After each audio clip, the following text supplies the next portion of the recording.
Continuamos, La venganza será terrible por las 7:50. Estamos haciendo el programa hoy, como el resto de los días, cada uno desde nuestras casas.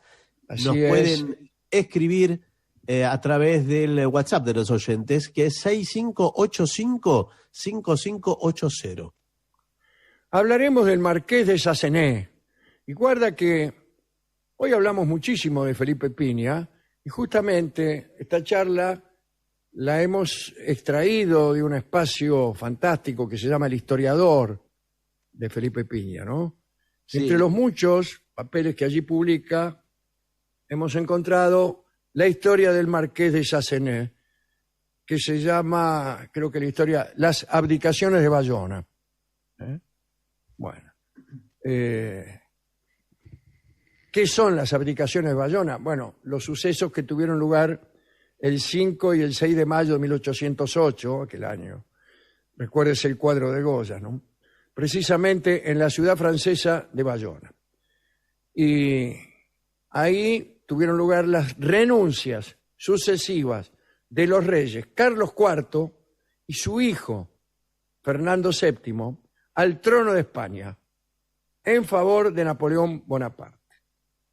Es la invasión francesa a España. El emperador francés, poco después, cedió tales derechos a su hermano, José Bonaparte, quien reinó con el nombre de José I y el apodo de Pepe Botella. Dicen que en Bayona Napoleón comenzó a sentirse realmente dueño del mundo y imagínense que a todas las conquistas europeas que había tenido agregaba la corona española, que era la corona de los Borbones de España. Y bueno, que le aportaban los inmensos dominios americanos y riquezas incalculables. Cuentan que mientras cenaba con unos amigos, Napoleón recordó que en Buenos Aires había como virrey un francés que había ganado un enorme prestigio, justamente derrotando a sus enemigos ingleses. Y propuso, o se le ocurrió, contactar a ese hombre. Entonces Napoleón llamó a un tipo del que habían dicho que conocía bien, a Liniers. Ese era el hombre que era virrey en Buenos Aires. Y el hombre que conocía a Liniers era Claude-Étienne Barnard, marqués de Sassenet. Había nacido en 1760, pertenecía a la nobleza de Toga. Era un macanudo, vamos, un aristócrata. En el año 1789, fue representante de la nobleza de Borgoña en esta Asamblea de los Estados Generales que tanto nombramos. Y fue también uno de los diputados que se opusieron a la revolución. En 1792 integró las filas de los aristócratas emigrados y participó también en algunos ejércitos contrarrevolucionarios. Se sabe que desde el exterior de Francia se organizaban toda clase de invasiones, conspiraciones, etc. Tras la derrota de la primera coalición organizada contra la Francia revolucionaria, este hombre, marqués de Sassenet, se estableció por un tiempo en los Estados Unidos. Allí se casó con una joven criolla francesa, hija de esclavistas huidos de Haití después de la revolución de los esclavos, o sea, la revolución de Toussaint-Louverture. El marqués de Sassenet se convirtió en comerciante y algunas veces había viajado al Río de la Plata y ahí había conocido a Liniers. En 1803 regresó a Francia, ya Francia bajo el orden impuesto por Napoleón, ¿no? Y de pronto Sassenet estaba en Bayona enterándose de que el emperador le encomendaba una misión tremenda: lograr que las colonias españolas del Río de la Plata esas que acababan de echar a los ingleses, aceptaran como soberano a Napoleón. Bueno, un tanto sorprendido, Sassenet no tuvo más remedio que obedecer, pero le pidió permiso para despedirse de su esposa y dejar en orden su negocio. Y el emperador le respondió: escribid vuestro testamento y dirigíos donde el señor de Champigny, ministro del Interior, a buscar vuestras instrucciones. O sea que vamos rápido. Entonces, desconcertado, bueno, Sassenet obedeció, fue recibido por el secretario de Estado, el señor Maret, quien le contó qué es lo que se pretendía de esa misión. Y el marqués de Sassenet comprendió lo que se le pedía y realizó algunas advertencias. Dijo, primero, que hacía tiempo que no lo veía a Liniers, pero que por correspondencia que él tenía con comerciantes de Buenos Aires, calculaba que no sería nada fácil convencer a aquella gente de la conveniencia de aceptar a José Bonaparte como rey y a Napoleón como emperador. No recibió ninguna respuesta de las autoridades. Sassenet salió hacia América y tuvo mala suerte en los viajes. Embarcó en un buque que se llamaba El Consolador y debió soportar tormentas espantosas que hicieron que el viaje durara 70 días. Bueno. La recomendación de Champigny de cuidarse de los cruceros ingleses era muy atinada, pero de poco le sirvió al pobre Sassenet, porque al llegar a Maldonado, aquí en Uruguay, sí, su nave fue alcanzada por 2 buques británicos, de los que bajaron 5 lanchas con 20 hombres, que hicieron volar en pedazos al Consolador. sí. Sassenet apenas pudo salvar del naufragio unos fusiles que Napoleón le mandaba a Liniers y los papeles fundamentales que daban sentido a su misión. Llegó a Montevideo, entonces. Llegó en un mal momento. Este muchacho Sassenet siempre llegaba en mal momento. Estaba el gobernador, lo recuerdan, a Francisco Javier de Lío, que se aprestaba a hacer jurar fidelidad a Fernando VII, a todo el mundo. Entonces llega el marqués y le explicó que Fernando ya no gobernaba, y que estaba lo más pancho en su castillo francés. Y entonces Elío, el virrey Elío, el gobernador Elío, le pidió, apretándolo, ¿no?, que no interviniera en la política local, y le dijo que la difusión de la noticia podría desatar sublevaciones en todo el virreinato. Finalmente le ofreció protección para trasladarse a Buenos Aires, y allí llegó este muchacho Sassenet el 13 de agosto.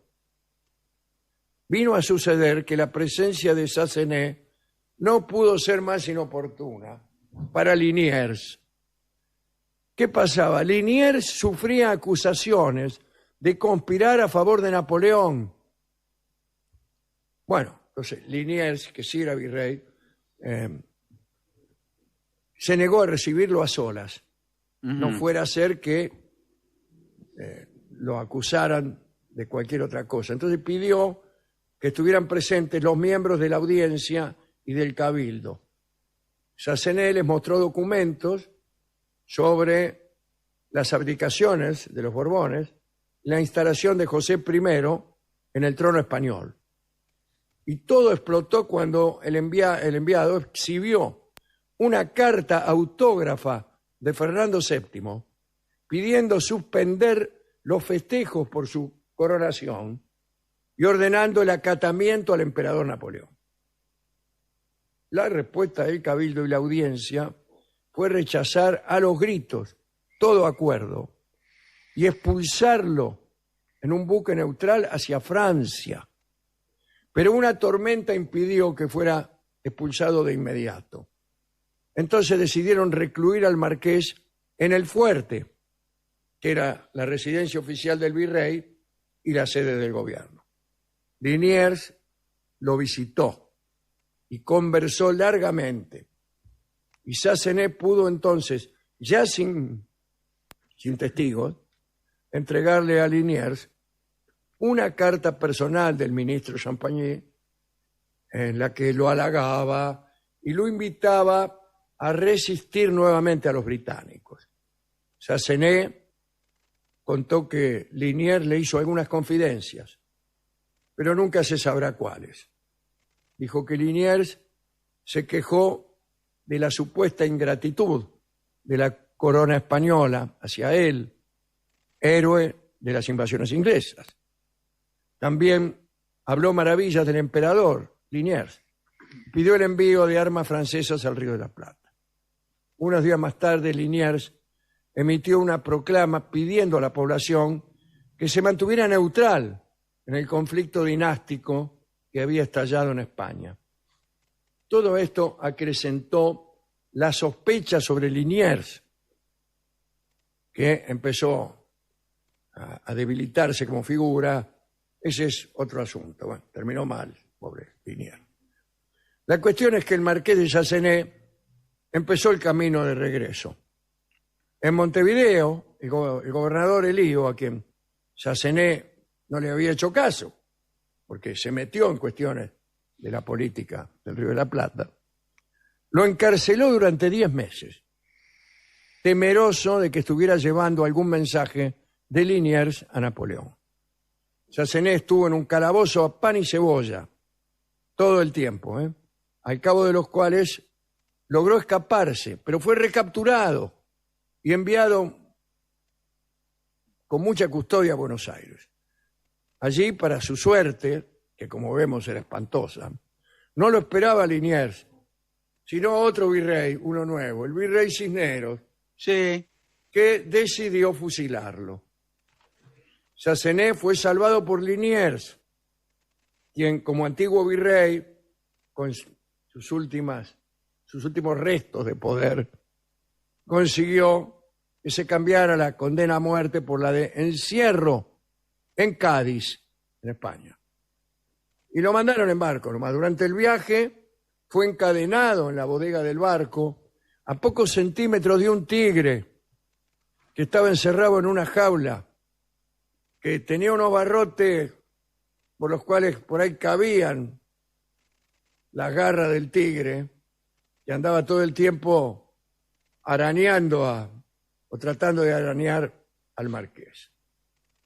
Bueno, cuenta finalmente Piña que al llegar a Cádiz, Sassenet fue confinado en una barcaza junto con centenares de franceses. Ya era marzo de 1810. A los pocos días se desató una tempestad tan grave que los carceleros decidieron buscar refugio y dejar abandonados a los prisioneros en la barcaza. Algunos lograron llegar a las costas que estaban controladas por los franceses. Allí Sassenet finalmente pudo ponerse en contacto con su familia. Cuentan sus biógrafos que a pesar de tener 50 años, parecía un anciano. Había envejecido prematuramente, a punto tal que cuando finalmente llegó a su casa, solo lo reconocieron por la voz, como en el tango La casita de mis viejos. Durante la Restauración francesa, Sassenet fue secretario de la duquesa de Berry y poco antes de la Revolución de 1830 fue nombrado diputado por el Partido Legitimista y murió finalmente en Niza en el año 1840. Este infortunado marqués de Sassenet. Esa es la historia interesantísima que cuenta Felipe Piña. ¿Con qué canción podremos ilustrarla? Escucharemos el tango Volver para referirnos al regreso de Sassenet. La versión es un dúo de bandoneones integrado por Aníbal Troilo y Astor Piazzolla.